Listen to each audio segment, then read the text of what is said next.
Magandang umaga, Bagong Pilipinas. Narito ang Police News Express sa oras na ito.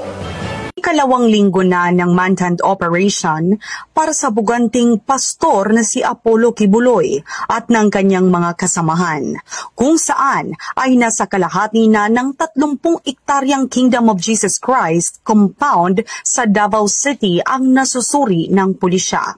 Ukol sa pagsusuri ng 2,000 na mga pulis at iba pang eksperto na na-deploy sa KOJC compound, si Kibuloy ay pinaniniwala ang nagtatago kasama ang 4 niyang kasamahan sa isang underground bunker.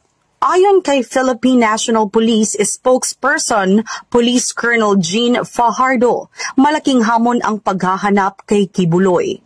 Pero nakagalugad na ang mga pulisya na halos 40 hanggang 50% sa buong lugar. Subalit hindi pa na-inspeksyon ng mga puwersa ng pulisya ang lahat ng 42 gusali sa compound. 42 gusali sa compound ay nakatuon naman ang kanilang paghahanap sa mga partikular na lugar kung saan ay ginagamitan ng ground penetrating devices.